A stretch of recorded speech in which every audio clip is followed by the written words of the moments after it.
ദിയ, ഞാൻ ചോദിക്കുന്നത് ഇത് ശീതളിൽ അനുഭവിച്ചത് അത്രമോ അല്ലെങ്കിൽ അത് കൂടുതലോ ഒക്കെ സൈബർ ആക്രമണം നേരിട്ട ഒരാൾ കേട്ട ഏറ്റവും മോശമായിട്ടുള്ളൊരു കമൻറ്റിന് ഏറ്റവും ഒടുവിൽ കൊടുത്ത ചുട്ട മറുപടി എന്താണ്? കാരണം അങ്ങനെ തന്നെ പ്രതികരിക്കുന്ന ഒരാളാണ് ദിയ സന എന്നുള്ളതുകൊണ്ട് ഈ മറുപടി കൊണ്ട് ഇത് വല്ലതും കുറയുന്നുണ്ടോ?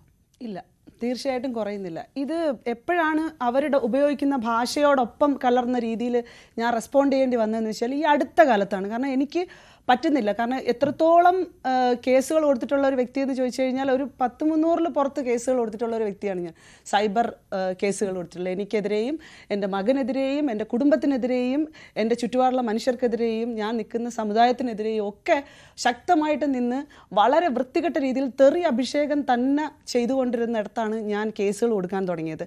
അവിടെ നിന്ന് ഈ പറഞ്ഞ സൈബർ ലോകൾക്കൊന്നും അടിസ്ഥാനമില്ല എന്നുള്ളത് നാം മനസ്സിലാക്കി. കാരണം കേസുകളൊക്കെ എന്ന് പറഞ്ഞാൽ മാക്സിമം പോയി കഴിഞ്ഞാൽ ഒരു IT ആക്ട് പ്രകാരം ഒരു കേസ് എടുത്താലും അത് പെട്ടെന്ന് തന്നെ ആളുകൾ തിരിച്ചറങ്ങുന്നു. അവർക്ക് അതിന് വേണ്ടിയിട്ടൊരു എന്താ പറയുക, കൃത്യമായിട്ട് ഈ ആളെ ശിക്ഷിച്ചാൽ ഇതാണ് ശിക്ഷാ നടപടി എന്ന രീതിയിലേക്ക് ഒരു ശിക്ഷകളും ഇല്ലാത്ത സാഹചര്യത്തിൽ ഇത് വളരെ ഈസി ആയിട്ട് പോകുന്നു. ഫേക്ക് ഐഡികളിൽ നിന്ന് വന്ന് വീണ്ടും വീണ്ടും വീണ്ടും വിളിക്കുന്നു. അവസാന ഘട്ടത്തിൽ ഈ ഗതികെട്ട് ഇറങ്ങി ചെയ്യുന്നു എന്ന് പറയുന്ന പല ഈ പറഞ്ഞ പോലെ സമര പ്രഖ്യാപനങ്ങൾ പോലും ഞങ്ങൾ 3 സ്ത്രീകൾ ചെയ്യേണ്ട സാഹചര്യം വന്ന് ഞങ്ങൾക്കെതിരെ കേസുകൾ ഉൾപ്പെടെ ഉണ്ട്. അത് പറയുന്നതിനകത്ത് ഞങ്ങൾക്ക് ഇത് ഒരു അഭിമാനക്കുറവുമില്ല. കാരണം ഈ ഞങ്ങൾ അത്രമാത്രം കഷ്ടപ്പെട്ടിട്ടാണ് ഹണി ചെയ്തതുപോലെ. ഇന്നിപ്പോൾ ഹണി 30 പേർക്കെതിരെ കേസ് കൊടുത്തെങ്കിൽ ഹണി എന്നോട് സംസാരിച്ചു. ഞാൻ ഹണിയുടെ അടുത്ത് സംസാരിക്കുമ്പോൾ പറഞ്ഞിട്ടുണ്ട്, തുടർച്ച ഇനിയും കേസുകൾ ഉണ്ടാകും.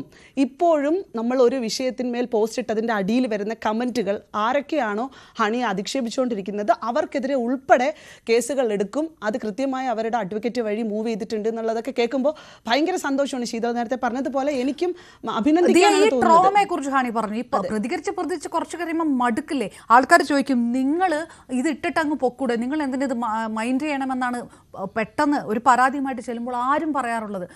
ഈ ട്രോമ എന്ന് പറയുന്ന കാര്യം അങ്ങനെയുള്ള ഞാൻ അനുഭവിച്ച ഒരാളാണ്. ഞാൻ മെഡിസിൻ എടുത്ത ഒരാളാണ്.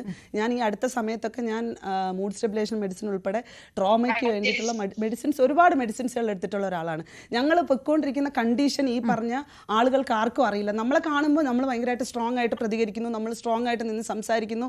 പക്ഷെ നമ്മൾ കേട്ടുകൊണ്ടിരിക്കുന്നത് മുഴുവൻ അധിക്ഷേപമാണ്. ഈ മെനിഞ്ഞാന്നുണ്ടായ സംഭവം, എൻ്റെ സുഹൃത്തിൻ്റെ സിജോയുടെ മാരേജുമായി ബന്ധപ്പെട്ട ഒരു ബാച്ചിലർ പാർട്ടി നടത്തിയപ്പോൾ അവിടെ കുറേ ഓൺലൈൻ മീഡിയാസ് വന്നു.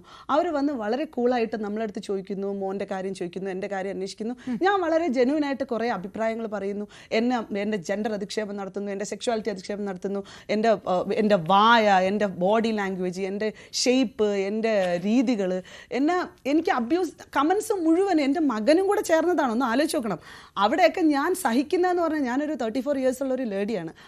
ഞാൻ സഹിച്ചുകൊണ്ടിരിക്കുന്നത് ചെറിയ കാര്യമല്ല.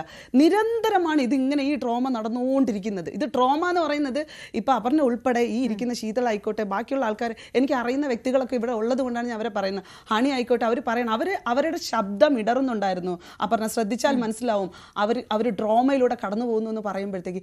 ഇതൊന്നും ഈ പൊതു ഇടത്ത് നിന്ന് ഈ പറഞ്ഞ സൈബർ ബുള്ളിങ് ചെയ്യുന്നവർക്ക് മനസ്സിലാവത്തില്ല. നിങ്ങൾ പറഞ്ഞല്ലോ, രാഷ്ട്രീയ പാർട്ടികളുടെ അണ്ടറിൽ വരുന്ന സൈബർ ബുള്ളിങ് മാത്രമല്ല, മെനിനിസ്റ്റ് ടീമുകൾ, YS കേരള പോലുള്ള ടീമുകൾ, മെനിനിസ്റ്റ് ഗ്രൂപ്പുകൾ നിന്ന് അറ്റാക്ക് ചെയ്തത് ജെൻഡർ സെക്ഷുവാലിറ്റിക്ക് തുറന്നു പറയുന്ന മനുഷ്യർക്കെതിരെ, അതുപോലെ സ്ത്രീകൾക്കെതിരെ അബ്യൂസിംഗ് ആയിട്ട് എത്ര ഗ്രൂപ്പുകൾ ഉണ്ടെന്നറിയോ, എത്ര പേജുകൾ ഉണ്ടെന്ന് എടുത്ത് കാണിച്ചു തരാം. ഞങ്ങൾ പബ്ലിക്കിൽ ഇവരെ ഒക്കെ തുറന്ന് കാണിച്ചിട്ട് വരെ പ്രതിഷേധങ്ങൾ നടത്തിയിട്ട് പോലും ഒരു തരത്തിലുള്ള സപ്പോർട്ടിങ് നമുക്ക് ആർക്കും ഉണ്ടായിട്ടില്ല. ഇന്ന് ഒറ്റ സ്ത്രീ വീണ്ടും ഞങ്ങൾ നടത്തിയ പ്രതിഷേധത്തെ പോലും തന്നെ ഒരു സ്ത്രീ ഒറ്റയ്ക്ക് നിന്ന് അവരുടെ പൈസ ഉപയോഗിച്ച് അവരുടെ വക്കീലിനെ വെച്ച് അവർ കഷ്ടപ്പെട്ട് അവരുടെ കുടുംബത്തിന്റെ സപ്പോർട്ടോട് കൂടി അവരിറങ്ങി ഇന്ന് 30ഓളം കേസുകൾ രജിസ്റ്റർ ചെയ്യപ്പെട്ടിട്ടുണ്ടെങ്കിൽ ഇനിയും രജിസ്റ്റർ ചെയ്യപ്പെടണം. ഇനിയും ഈ പറഞ്ഞതുപോലെ